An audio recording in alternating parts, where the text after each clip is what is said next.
അല്ലെങ്കിൽ അണ്ണാ DMK. കഴിഞ്ഞ കുറച്ചു കാലമായി ഈ രണ്ട് പാർട്ടികൾ തമ്മിലുള്ള നേർക്കുനേർ പോരാട്ടമായിരുന്നു തമിഴ്നാട്ടിൽ.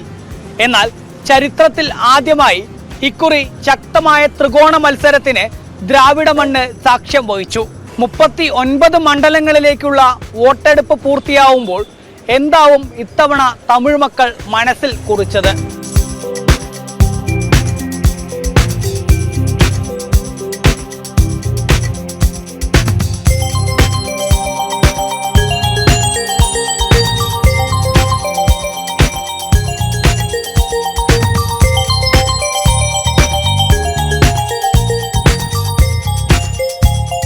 രാജ്യത്ത് പാർലമെന്റിലേക്കുള്ള ഒന്നാം ഘട്ട തെരഞ്ഞെടുപ്പ് പൂർത്തിയാവുമ്പോൾ തമിഴ്നാട് 39 മണ്ഡലങ്ങളിലും വിധിയെഴുതി. 950 സ്ഥാനാർത്ഥികളാണ് വിവിധ മുന്നണികളിലായി ജനവിധി തേടിയത്.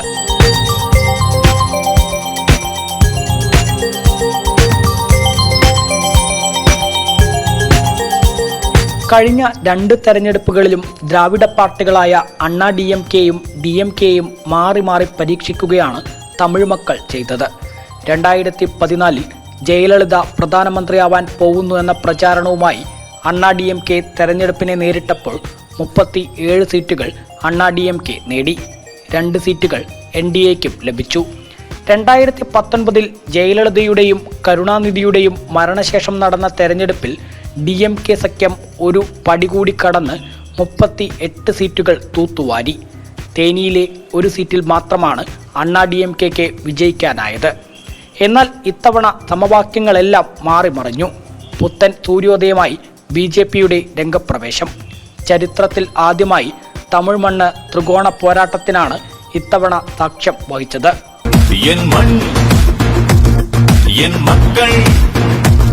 புது புரட்சி நடைபயணம் நீ துணிவுடன் நடந்திடவா என் மண் என் மக்கள் ஒரு மலையாய் நம் தலைவன் நம்முடன் வருகின்றார்.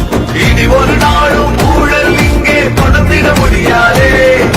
தமிழ் மண்ணில் இனிமேல் லஞ்சம் என்றொரு கொடுமைகள் இருக்காதே.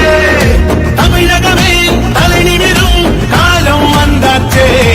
என் மண் என் மக்கள் புது புரட்சி நடைபயணம் நீ துணிவுடன் நடந்திடவா.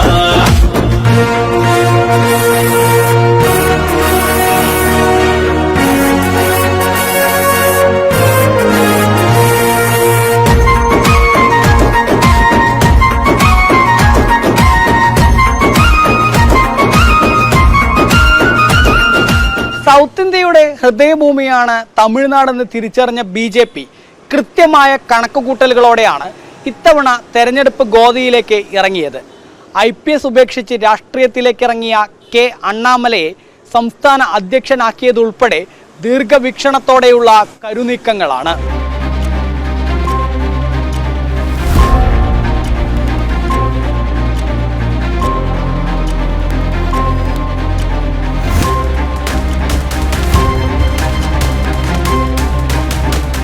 തമിഴിസൈ സൗന്ദരരാജനും ഡോക്ടർ L മുരുകനുമെല്ലാം ഇളക്കം സൃഷ്ടിച്ച മണ്ണിൽ അപ്രതീക്ഷിതമായാണ് IPS ഉപേക്ഷിച്ച് രാഷ്ട്രീയത്തിലേക്കിറങ്ങിയ K അണ്ണാമലയെ BJP സംസ്ഥാന അധ്യക്ഷൻ ആക്കുന്നത്. ശേഷം സംസ്ഥാനത്തെ പ്രധാന പ്രതിപക്ഷമായി BJP മാറുന്ന കാഴ്ചയായിരുന്നു തമിഴകത്ത്. BJPയെ ഹിന്ദി പാർട്ടിയെന്ന് അവഹേളിച്ചും തമിഴ് വികാരവും ഹിന്ദു വിരുദ്ധതയും ആളിക്കത്തിച്ചുമായിരുന്നു ദ്രാവിഡ പാർട്ടികൾ കാലങ്ങളായി തമിഴ്നാട്ടിൽ പ്രവർത്തിച്ചിരുന്നത്. എന്നാൽ ഇതിന് തടയിടാൻ BJP തമിഴ് സ്വത്വത്തെ ദേശീയതയിലൂടെ ഉയർത്തിക്കാട്ടി. കാശി തമിഴ് സംഗമവും പാർലമെന്റ് മന്ദിരത്തിൽ ചെങ്കോൽ പ്രതിഷ്ഠിച്ചതും അന്താരാഷ്ട്ര വേദികളിലുൾപ്പെടെ പ്രധാനമന്ത്രി നരേന്ദ്രമോദി തമിഴിനെ ഉയർത്തിക്കാട്ടിയതുമെല്ലാം ഇതിന്റെ ഭാഗമായിരുന്നു. ഒപ്പം വികസന രാഷ്ട്രീയവും BJP जनंगलक्किडയിൽ കൃത്യമായി ചർച്ചയാക്കി. साथियों, लेकिन DMK और कांग्रेस की विचारधारा तमिल संस्कृति के प्रति भीतर तक घृणा से भरी हुई है। ये लोग तमिल पहचान को, तमिल विरासत को खत्म करना चाहते हैं। सेंगोल हो, जलीकट्टू हो, आप सभी ने देखा है कि कैसे डीएमके और कांग्रेस ने इसका विरोध किया।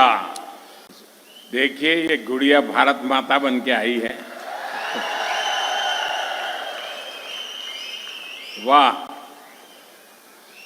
साथियों, जो तमिल भाषा से प्रेम करता है, जो तमिल संस्कृति से प्रेम करता है, आज उसकी पहली पसंद बीजेपी बन गई है।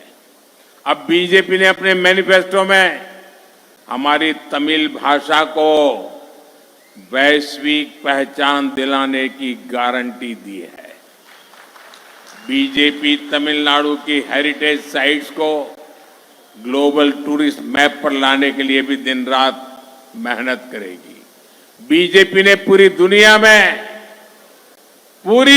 में तिरुवल्लुवर कल्चरल सेंटर्स के निर्माण का भी संकल्प लिया है। ഭരണകക്ഷിയായ DMK-യുടെ ഹിന്ദു വിരുദ്ധതയും കുടുംബരാഷ്ട്രീയവും അഴിമതിയുമെല്ലാം തുറന്നു കാണിക്കാനും BJP മറന്നില്ല. സംസ്ഥാന അധ്യക്ഷൻ അണ്ണാമലൈ DMK ഫയൽസ് എന്ന പേരിൽ പുറത്തുവിട്ട അഴിമതി രേഖകൾ സ്റ്റാലിൻ സർക്കാരിനെ തന്നെ പിടിച്ചുകുലുക്കി. വൈദ്യുതി വകുപ്പ് മന്ത്രി സെന്തിൽ ബാലാജിയെ തൊഴിൽ തട്ടിപ്പിന്റെ പേരിൽ ED അറസ്റ്റ് ചെയ്ത് ജയിലിൽ അടച്ചു. മറ്റൊരു മന്ത്രിയായ പൊന്മുടിക്ക് നേരെയും അഴിമതി ആരോപണങ്ങൾ ഉയർന്നു. TR பால் அவங்க எங்க இருக்காங்க, TR பால் அவருடைய மகன் எங்க இருக்காங்க, TR பால் அவருடைய மருமகள் எங்க இருக்காங்க, மொத்தமாக 10,000 கோடி ரூபாய்க்கு மேல அந்த குடும்பத்தில் சொத்து வந்திருக்கு, எப்படி வந்திருக்கு அப்படின்னு நம்ம கேள்வியும் கூட எழுப்பியிருந்தோம். ஆனால் அவருடைய சத்தியப்பிரமாண வாக்குமூலத்தில் இதெல்லாம் மறைத்து அரைகுறையாக நீதிமன்றத்தை அவமதிச்சிருக்காங்க. பல பொய்களை சத்தியப்பிரமாணத்தில் கூட சொல்லியிருக்காங்க. வருகின்ற நாட்களில் பாரதிய ஜனதா கட்சி, குறிப்பாக நான், ஏப்ரல் 14ஆம் தேதி DMK ஃபைட்ஸை சொல்லியிருக்கக்கூடிய ஒரு குற்றச்சாட்டுக்கும் கூட கோர்ட்டில் நாங்கள் பதில் சொல்கிறோம், கடமைப்பட்டிருக்கோம். ஆனால் அவருடைய சத்தியப்பிரமாணத்தில் எதுவும் இல்லைன்னு சொல்லியிருக்கிறனால நம்மகிட்ட இருக்கிற ரெக்கார்டில் அவங்களுடைய குடும்பத்தினர் சொத்து வச்சிருக்காங்க, கம்பெனி வச்சிருக்காங்க. அதனால் அனைவரையுமே கோர்ட்டுக்கு வர சொல்ல போகின்றோம். அதை இங்கே இருக்கக்கூடிய கணம் நீதிபதி அவங்ககிட்ட ரெக்வஸ்ட் பண்ணி நாம சொல்லி இருக்கிறத ப்ரூவ் பண்றதுக்கு TR பால் அவருடைய குடும்பம் മൊത്തമേ കൂണ്ടിലിടണം. സിനിമാ അഭിനയവുമായി നടക്കുകയായിരുന്ന ഉദയനിധി സ്റ്റാലിനെ ഉയർത്തിക്കൊണ്ടുവരുന്ന സ്റ്റാലിന്റെ കുടുംബരാഷ്ട്രീയത്തെയും BJP ജനങ്ങൾക്കിടയിൽ തുറന്നു കാട്ടി. കച്ചദ്വീപ് വിഷയത്തിൽ DMK ഒന്നും ചെയ്യാതിരുന്നതും BJP ജനങ്ങൾക്കിടയിൽ ചർച്ചയാക്കി. ഇതിനിടെ BJPയുടെയും അണ്ണാമലയുടെയും പ്രതിച്ഛായ നാൾക്കുനാൾ വർദ്ധിക്കുന്നത് തിരിച്ചറിഞ്ഞ എടപ്പാടി പളനിസ്വാമിയുടെ അണ്ണാ DMK NDA സഖ്യം വിട്ടു. എന്നിട്ടും നല്ലൊരു മുന്നണിയെ കെട്ടിപ്പടുക്കാൻ BJPക്ക് കഴിഞ്ഞു. സംസ്ഥാനത്ത് ആദ്യമായി 20 സീറ്റുകളിൽ BJP മത്സരത്തിന് ഇറങ്ങി. കൂടാതെ അൻപുമണി രാമദാസിന്റെ പാട്ടാണി മക്കൾ കക്ഷി, Tamil Manila Congress GK Mooppanar, TTV ദിനകരന്റെ അമ്മ മക്കൾ മുന്നേറ്റ കഴകം എന്നീ പാർട്ടികളെയെല്ലാം തങ്ങളോടൊപ്പം നിർത്താൻ BJPക്ക് കഴിഞ്ഞു. O പനീർസെൽവവും രാമനാഥപുരത്ത് സ്വതന്ത്രനായി മത്സരിച്ചു. ദേവർ, വെള്ളാള കൗണ്ടർ തുടങ്ങിയ പ്രബല ജാതി സംഘടനകളുടെ പിന്തുണയും BJPക്ക് തെരഞ്ഞെടുപ്പിൽ ഉറപ്പാക്കാൻ കഴിഞ്ഞിട്ടുണ്ട്. പ്രധാനമന്ത്രി നരേന്ദ്രമോദിയുടെ തമിഴ്നാട് സന്ദർശനങ്ങൾ ഉൾപ്പെടെ സംസ്ഥാനത്ത് വലിയ ചലനം സൃഷ്ടിച്ചിട്ടുണ്ട്. 2 ഡിജിറ്റിലേക്ക് ഇത്തവണ പാർട്ടി കടക്കുമെന്ന് നേതാക്കൾ അവകാശപ്പെടുന്നുണ്ടെങ്കിലും വിവിധ സർവേ ഏജൻസികൾ 7 സീറ്റുകൾ വരെ നേടുമെന്നാണ് പ്രവചിക്കുന്നത്. ഒരു സീറ്റെങ്കിലും നേടാനായാലും വോട്ടിംഗ് ശതമാനം ഉയർത്താൻ കഴിഞ്ഞാലുമെല്ലാം BJPക്കത് ബോണസാണ്.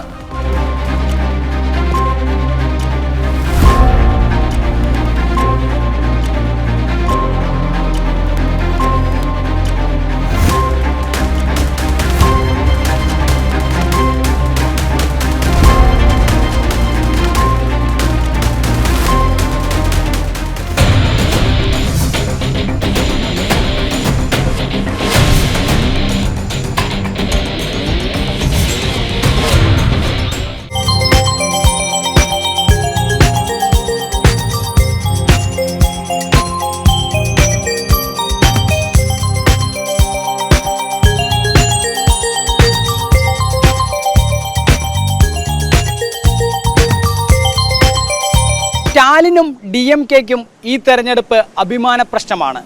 ഒപ്പം 2026 നിയമസഭാ തെരഞ്ഞെടുപ്പിലേക്കുള്ള ട്രയൽ റണ്ണും.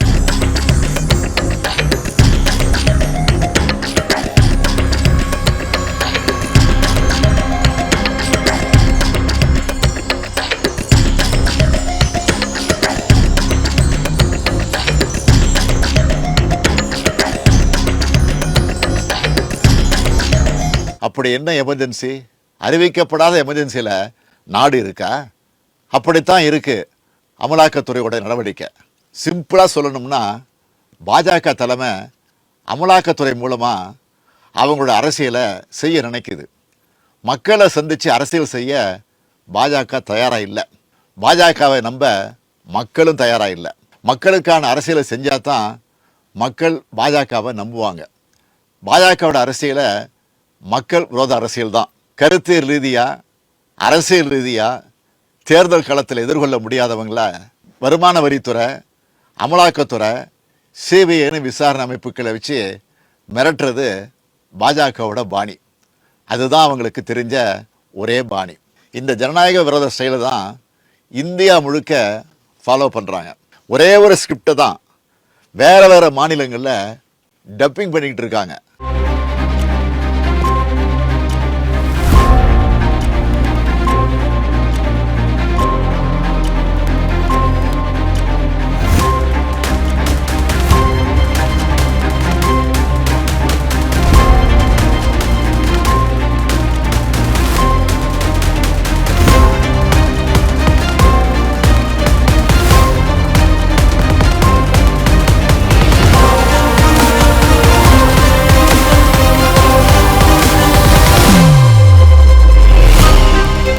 തന്റെ മന്ത്രിസഭയിലെ മന്ത്രിമാർക്കെതിരെ അഴിമതി ആരോപണങ്ങൾ ഉന്നയിക്കുകയും അതിലൊരു മന്ത്രിയെ അഴിക്കുള്ളിൽ വരെ ആക്കുകയും ചെയ്ത BJPക്കെതിരെ തിരിച്ചടിക്കാനുള്ള അവസരമായാണ് സ്റ്റാലിൻ തെരഞ്ഞെടുപ്പിനെ കാണുന്നത്. പാർലമെന്റിൽ എത്ര സീറ്റ് ലഭിച്ചാലും തങ്ങൾക്ക് പ്രത്യേകിച്ചൊന്നും ചെയ്യാനില്ലെന്ന് കൃത്യമായി അറിവുള്ള സ്റ്റാലിൻ സീറ്റ് വിഭജനത്തിൽ ഉൾപ്പെടെ വലിയ വിട്ടുവീഴ്ചയ്ക്കാണ് ഇത്തവണ തയ്യാറായത്. കോൺഗ്രസിന് നൽകുന്ന സീറ്റുകളുടെ എണ്ണം വെട്ടിക്കുറയ്ക്കുമെന്ന് അഭ്യൂഹമുണ്ടായിരുന്നെങ്കിലും കഴിഞ്ഞ തവണത്തേതുപോലെ 9 സീറ്റുകൾ നൽകി. കൂടാതെ കഴിഞ്ഞ തവണ 23 സീറ്റുകളിൽ മത്സരിച്ച DMK 21 സീറ്റുകളിൽ മത്സരിക്കാൻ തയ്യാറായി.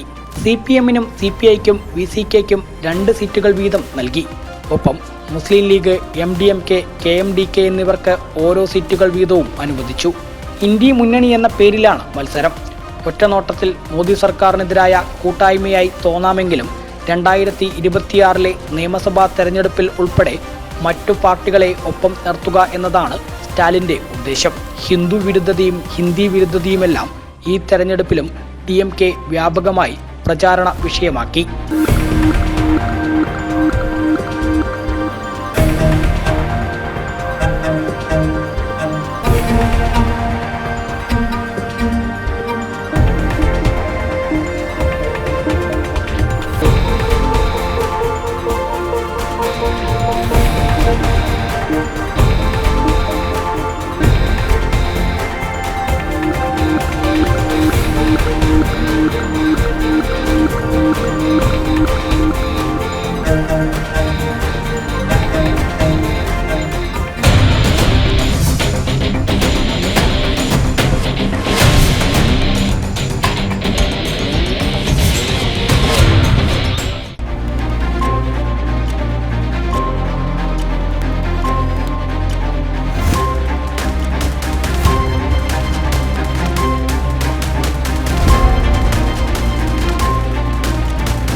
എടപ്പാടി പളനിസ്വാമിയുടെ അണ്ണാ DMKയെ സംബന്ധിച്ചിടത്തോളം ഈ തെരഞ്ഞെടുപ്പ് ജീവൻ മരണ പോരാട്ടമാണ്.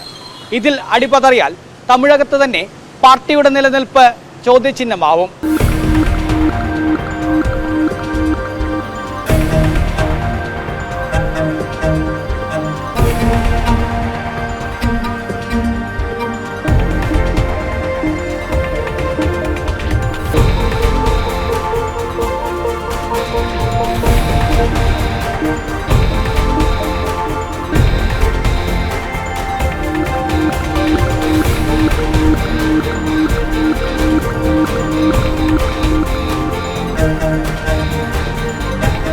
ജയലളിതയുടെ മരണശേഷം ആടിയുലയുന്ന അണ്ണാ DMKയ്ക്ക് തെരഞ്ഞെടുപ്പ് ഏറെ നിർണായകമാണ്.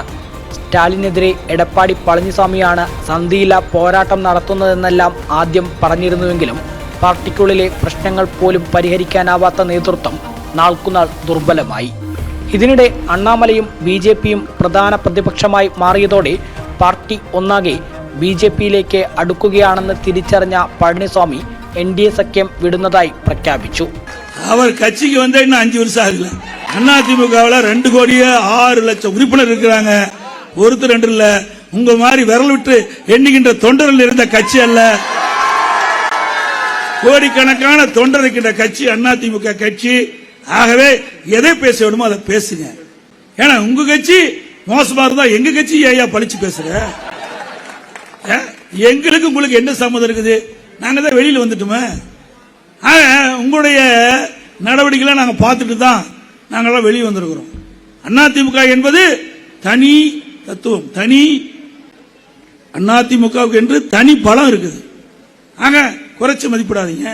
அதிமுகவை யார் வீழ்த்த வேண்டும் என்று எண்ணுகிறார்களோ அவர்தான் വീഴ്ന്നു പോവാர்கள். വിശാലമായ മുന്നണി രൂപീകരിക്കുമെന്ന് പറഞ്ഞായിരുന്നു അണ്ണാ DMK NDA സഖ്യം വിട്ടത്.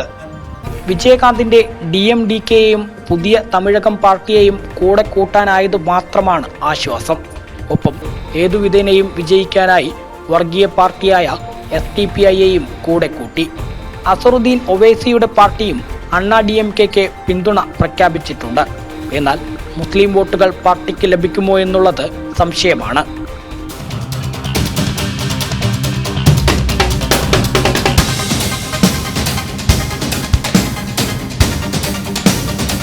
പ്രധാന 3 മുന്നണികൾക്ക് പുറമെ സിനിമാ നടനും സംവിധായകനുമായ സീമാന്റെ നാം തമിഴർ കക്ഷിയും മത്സരരംഗത്തുണ്ട്. ഒരിടത്തും വിജയിക്കാനുള്ള ശക്തിയൊന്നും നാം തമിഴർ കക്ഷിക്കില്ലെങ്കിലും പല മണ്ഡലങ്ങളിലും ജയപരാജയങ്ങൾ തീരുമാനിക്കാൻ സീമാന്റെ പാർട്ടിക്ക് കഴിയും.